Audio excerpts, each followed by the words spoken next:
কি গো, কতদিন হয়ে গেল তোমাদের রাজসভা বন্ধ? হ্যাঁ, আচ্ছা, মহারাজ যদি বেতন দিতে না পারেন তাহলে রাজসভা খোলা রেখে কি লাভ বলো তো? বলি বাড়িতে যা সপ্তাহের বেশি আর রান্না হবে না কিন্তু। হ্যাঁ, সেই জন্যই তো হিসেব করছি। বাড়িতে অপ্রয়োজনীয় যা যা জিনিসপত্র আছে সেসব বেচে দেব। আর বেচার মতো কিছুই নেই গো। দেখো, তুমি সব সময় আমার পরেই খাও, তাই আমাদের একটা করে থালা বাটি বেচে দিলে তো কোনো সমস্যা নেই গিন্নি। এই তোমার মাথা না কাজ করছে না। যাও বাইরে ঘুরে এসো, পারলে বাজার থেকে ধার করে হলেও একটু চাল নিয়ে এসো। দেখি যদি কোনো সহৃদয় ব্যক্তি চাল দেয়।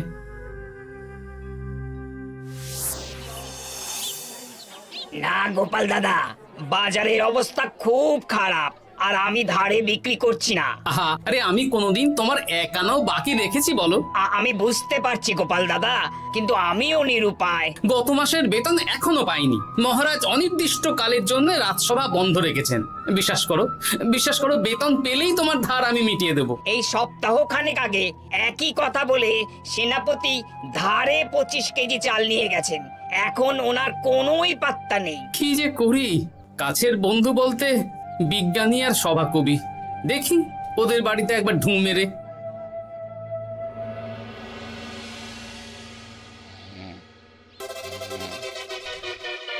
কৃষ্ণনগর কৃষ্ণনগর কৃষ্ণনগর শূন্য।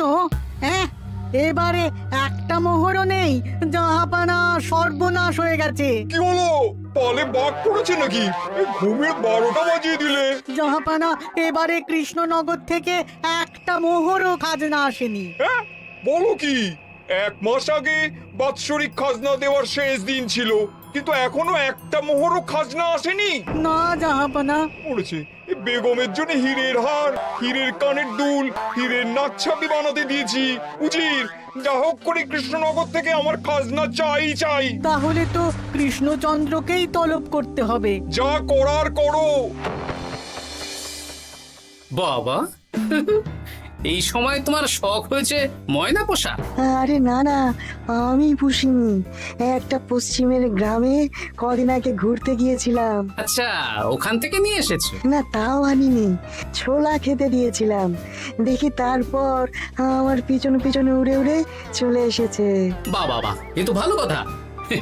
বিয়ে তো করলে না, তাও একটা সঙ্গী জুটেছে। এ যে সে পাখি নয় গোপাল, এ ময়না কথা বলে, দেখবে। এই ময়না, বলো তো গোপাল এসেছে।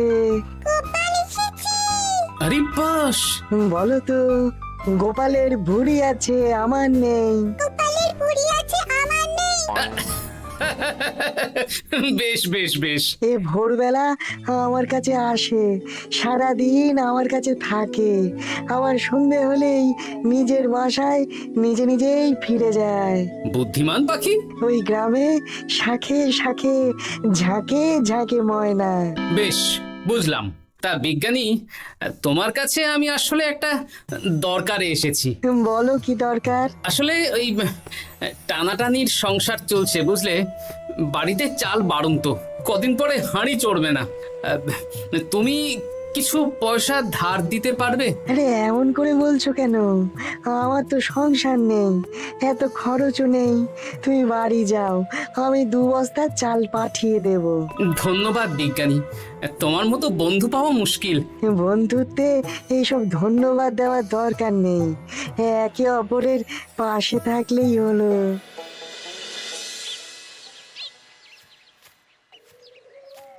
এ কি গো, খালি হাতে ঢুকছো যে? বিজ্ঞানী আমাদের 2 বস্তা চাল পাঠাবে, তাই কিছুটা হলেও চিন্তা কমলো, বুঝলে। ওমা, এই তো সারা বাজার ঘুরে তো ধারে চাল পেলাম না। অগত্যা বিজ্ঞানীর বাড়ি গেলাম। উনি সত্যি তোমার বন্ধু? হ্যাঁ গিন্নি, জানি না কতদিন আমাদের রাজসভার সমস্যাটা চলবে। দেখি অন্য কোনো কাজে লাগতে হবে, বুঝলে। এই দেখো যা করার তাড়াতাড়ি করো, এভাবে তো আর চলতে পারে না গো।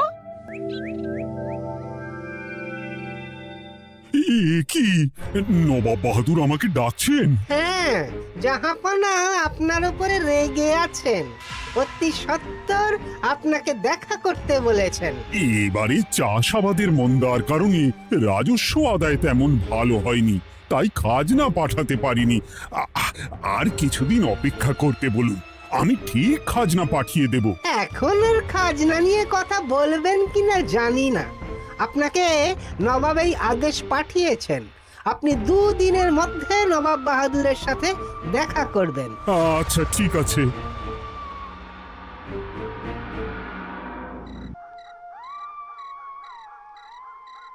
মহারাজ, এই বিপদের সময়ে আপনাকে একমাত্র একজনই সাহায্য করতে পারে, আর সে হলো গোপাল। আমি কোন মুখে গোপালকে ডাকবো বলো তো রানী? দীর্ঘদিন ওদের বেতন দিতে পারছি না। গোপাল এরকম স্বার্থপর মানুষই নয় যে নিজের কাজের সময় কাজী আর কাজ ফুরলে বাজি হয়ে যাবে। আপনি একবার বলেই দেখুন না। বেশ, তাহলে আগামীকাল সকালেই গোপালকে ডেকে পাঠাচ্ছি।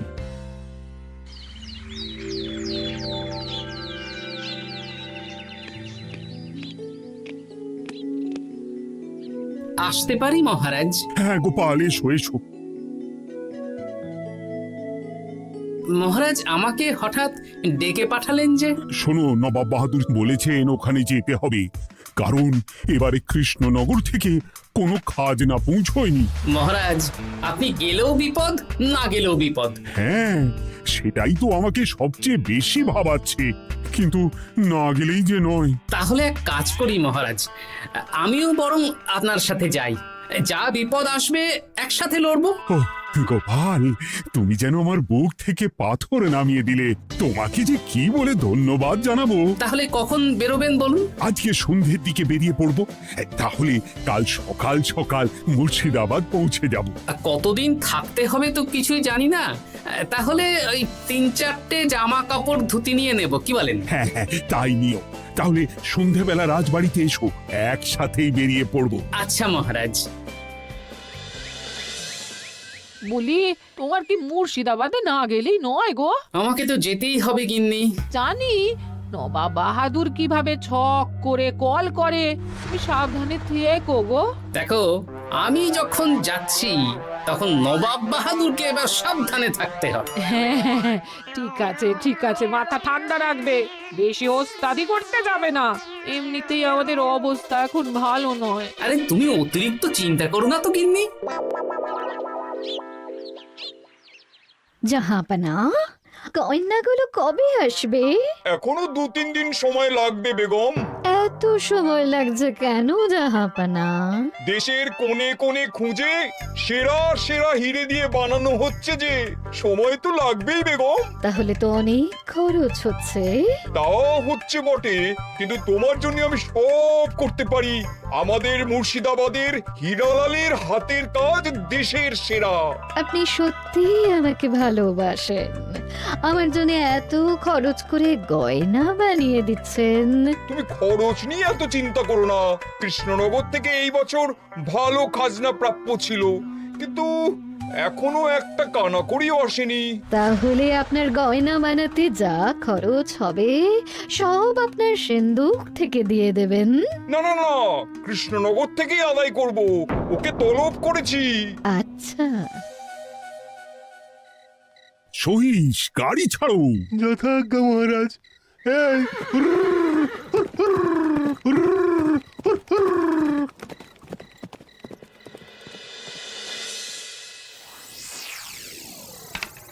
এত রাতে আবার কে এলো রে বাবা? খুলছি খুলছি।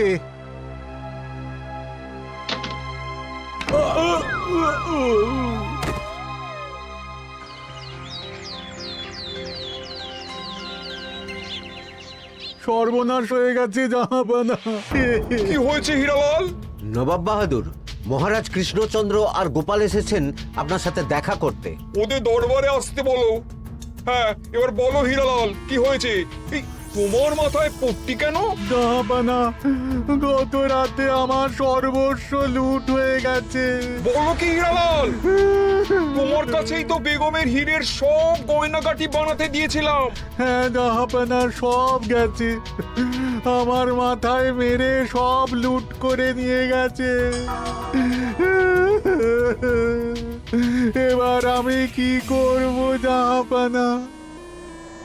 বেগম সাহেবা, আপনার গয়না যে হীরালাল শেখরার কাছে জাহাপনা বানাতে দিয়েছিলেন, ওনার সব লুট হয়ে গেছে। মানে? আমি এক্ষুনি নিজের কানে শুনে এলাম, এখন হীরালাল শেখরা এসেছে। আমি এক্ষুনি যাচ্ছি। কি করবো জাহাপানা, আমার তো সব শেষ হয়ে গেল। আমি কোনো কথা শুনতে চাই না, আমার ওই হীরের গয়নাগুলো চাই। চাই বললেই তো পেয়ে যাবে না। এখন এই গয়না শুধু নয়, হীরালালের সব সোনা দানা চুরি হয়ে গেছে। সেগুলো খুঁজে পেতে হবে। বিগত কয়েক বছর আমার মুর্শিদাবাদে কোনো চুরি ডাকাতি হয়নি। প্রত্যেকটা গ্রামবাসী সুখে শান্তিতে আছে। বাইরের কোনো শত্রু আসারও সুযোগ নেই। গ্রামের সীমানায় দিন রাত প্রহরী থাকে। যদি এসেও থাকে পালাতে পারবে না। এবারে তাহলে চোরটা কে বুঝবো কি করে? এসব সামান্য চোর ধরার কাজ আমার কাছে নস্যি। জাহাপনা, আপনি যদি কৃষ্ণনগরের এবছরের খাজনা মকুব করে দেন, তাহলে আমি চোর ধরার ক্ষেত্রে সাহায্য করতে পারি। ঠিক আছে কৃষ্ণচন্দ্র, তোমার এই গোপাল যদি চোর ধরে দিতে পারে তাহলে এবছরের খাজনা মুকুব। আগে আমি ওই শেখরার সাথে একান্তে কিছু কথা বলতে চাই। বেশ, প্রহরী প্রহরী, তুমি গোপাল আর শেখরাকে একটা ঘরে নিয়ে যাও। আসুন। এবার আপনি চুরির ঘটনাটা বলুন। চুরি না, ডাকাতি। সে যাই হোক, বলুন বলুন। গতকাল রাতে,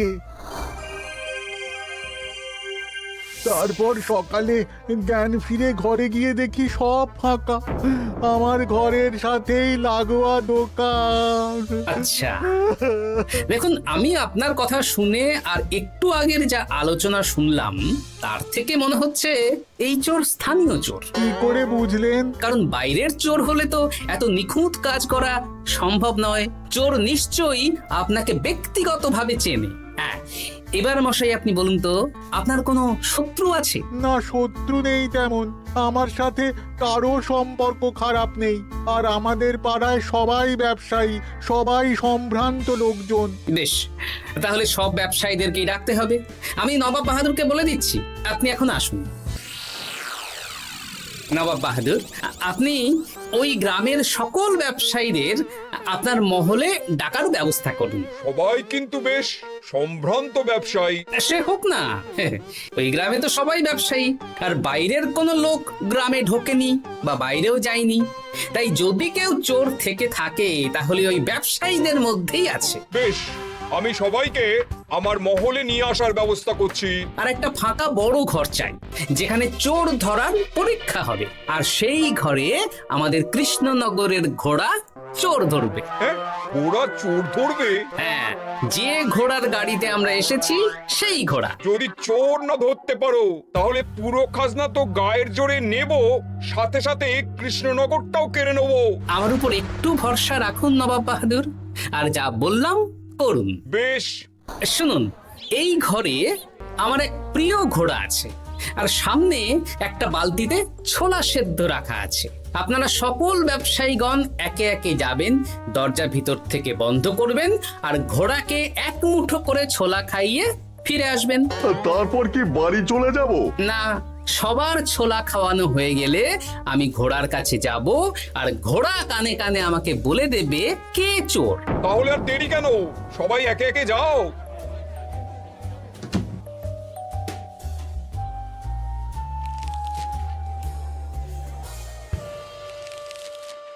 কি করি যদি ঘোড়া সত্যি সত্যি বুঝে যায়? ছোলা খাওয়াবোই না। ব্যাস, ছোলা খাওয়ানো হয়ে গেল। এবার গোপাল বলো তো কে চোর? দাঁড়ান, ঘোড়ার মুখের কথা শুনে আসি। আমি বলে দিচ্ছি জাহাপানা, গোপাল এসব মশকরা করছে, সব মশকরা। ঘোড়া বলে দিয়েছে কে চোর। বলো গোপাল, কে চোর? তার আগে সকল ব্যবসায়ীর হাত দেখে আমি পরীক্ষা করতে চাই। সে দেখো, কিন্তু বলো কে চোর? দেখি দেখি, না, দেখি আপনারটা। না, আপনিও না। না, আপনিও না। একি মশাই, চুরিটা তো আপনিই করেছেন, আপনিই চোর। কি উল্টো পাল্টা কথা বলছেন? আমি চুরি করিনি। হ্যাঁ, আপনিই চুরি করেছেন, তাই ভয়ে ঘোড়াকে ছোলা খাওয়াননি। কারণ আমি ছোলার মধ্যে রান্নার হলুদ গুঁড়ো মিশিয়ে রেখেছিলাম, তাই যারা যারা ঘোড়াকে ছোলা খাইয়েছেন সবার হাতেই হলুদ রং লেগে আছে। শুধু ওর হাতে নেই। ভাই, শেষে তুই? তোর মনে মনে এত হিংসা? ভাই মানে? আরে ও তো আমার খুড়তো ভাই পান্নালাল, ওরও সোনা গয়নার ব্যবসা। ব্যাস, এবার তাহলে বলেই দিন পুরো ব্যাপারটা, কারণ এখান থেকে পালানোর কোনো পথ নেই। ভুল হয়ে গেছে দেখাবো না। আমার দাদা আমার থেকে অনেক বেশি রোজগার করতো, তাই আমার মনে মনে হিংসে ছিল। তারপর বেগম সাহেব আর হীরের গয়না বানানোর এত বড় বায়না পেল, তাই হিংসা আরো বেড়ে গেল। আর তুই চুরি করলি? চুরির সব জিনিস কোথায় আছে? আমার বাড়িতেই আছে দেখাবো না। সাব্বাস গোপাল, সাব্বাস। তোমার কি বুদ্ধি! তাহলে জাহাপানা, কথা মতন আমাদের এই বছর তাহলে খাজনা দিতে হচ্ছে না। না, কথা যখন দিয়েছি তখন আমি তো আর কথার খেলাপ করতে পারি না। আচ্ছা গোপাল, তোমার তো এত বুদ্ধি, আমার একটা শখ পূরণ করতে পারবে? কি শখ বলুন নবাব বাহাদুর। আমার অনেক দিনের ইচ্ছে একটা হাওয়া মহল বানাবো, কিন্তু ঘরামি রাজমিস্ত্রি কেউই বানাতে পারবে না বলছে। তুমি কি বানিয়ে দিতে পারবে? আগে পারবো জাহাপনা, কিন্তু তার বদলে আমি কি পাবো? আগামী 5 বছর কৃষ্ণনগরের খাজনা মুকুব, আর তোমাকে আমি 100 মোহর উপহার দেবো। বেশ, তাহলে আপনি আমাকে দিন 7 সময় দিন, আর 7 দিন পরে আমার বাড়ির সামনে চলে আসুন। হাওয়া মহল বানিয়ে রাখবো, আপনি নিয়ে যাবেন। বেশ, তাহলে 7 দিন পরে কৃষ্ণনগরে দেখা হচ্ছে। যদি না বানাতে পারো তাহলে কিন্তু আগামী 5 বছর কৃষ্ণনগরকে দ্বিগুণ খাজনা দিতে হবে, এই আমি বলে দিলাম। বেশ, রাজি।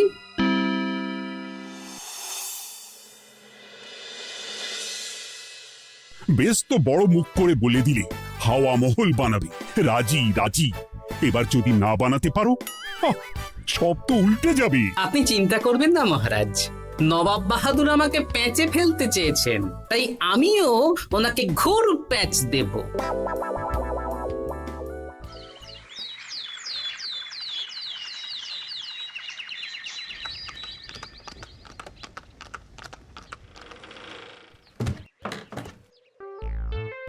কি গোপাল, আরে কোথায় আমার হাওয়া মহল? 7 দিন হয়ে গেছে তো, তাই মহল দেখতে চলে এলাম। কাজ একদম শেষ পর্যায়ে, চলুন পশ্চিমের মাঠে চলুন। গিন্নি, তুমি মহারাজকে খবর দাও আর বলো পশ্চিমের মাঠে চলে আসতে। আরে তাড়াতাড়ি কর, তাড়াতাড়ি কর। ওই দেখুন, আপনার হাওয়া মহল তৈরি হয়ে গেছে। কই? ওপরে দেখুন। ওরে, নবাবের হাওয়া মহল বলে কথা, ইট কথা হয়ে গেছে। এবার রং কর, রং কর। হাওয়া মহল রং করছি তো, এত তাড়া দিস না। আরে তাড়াতাড়ি কর, তাড়াতাড়ি কর। আরে এসব আবার কি? ময়না পাখি হাওয়া মহল তৈরি করছে? হ্যাঁ, হাওয়া মহল তো, তাই হাওয়াতেই তৈরি হচ্ছে। হাওয়া তো আর চোখে দেখা যায় না, আমি তৈরি করিয়ে দিয়েছি। এবার জাহাপানা আপনি নিয়ে যান। হয়ে গেল, এবারেও গোপাল দাও মেরে দিল। মানে আমি কি করে? সে তো জানি না জাহাপনা, আপনি বলেছিলেন হাওয়া মহল বানিয়ে দিতে হবে, আর আমি আপনার আবদার পূরণ করেছি। এখন আগামী 5 বছর আমরা খাজনা মুক্ত। সাব্বাস গোপাল। ওরে, রংটা ভালো করে কর, ভালো করে কর। নবাবের হাওয়া মহল। গোপাল, তুমি সত্যিই বুদ্ধিমান, তোমার বুদ্ধির জবাব নেই। শোনো, আগামী 5 বছর কৃষ্ণনগরের খাজনা মুকুব, আর এই নাও তোমার 100 মোহর উপহার। এবার বলো, তুমি এই অসম্ভবকে সম্ভব করলে কি করে? আমি বুঝতেই পেরেছিলাম, আপনার মুর্শিদাবাদের চোর ধরার পরে আপনি আমাকে যখন হাওয়া মহল বানাতে বললেন, তখন নিশ্চয়ই কোনো উদ্দেশ্য আছে। কারণ আপনি তো মন থেকে চাননি যে খাজনা না দিয়ে আমরা মুক্তি পাই। তাই গোপাল এই চালটা চাললো। যদিও আমি গোপালকে একটু সাহায্য করেছি। কিরকম সাহায্য? কদিন আগে আমি বিজ্ঞানীর ঘরে গিয়ে দেখি একটা ময়না হুবহু মানুষের মতন কথা বলছে। আর বিজ্ঞানী বলল এরকম অনেক ময়না পাখি আছে। ব্যাস এই এক সপ্তাহ ধরে আমি ময়নাগুলোকে বিভিন্ন বুলি শেখালাম, আর ওরা সেগুলোই বলে চলেছে। নয়, হ্যাঁ। ওরে রংটা ভালো করে কর, ভালো করে কর, নবাবের হাওয়া মহল। মহারাজ 100 মোহর আপনি রাখুন। আমাদের সব সভাসদদের এই মোহর থেকেই আপাতত বেতন দিয়ে রাজসভা শুরু করুন। ধন্যবাদ গোপাল, তোমাকে আমার সভাসদ পেয়ে আমরা সবাই ধন্য। আর বিজ্ঞানীকেও।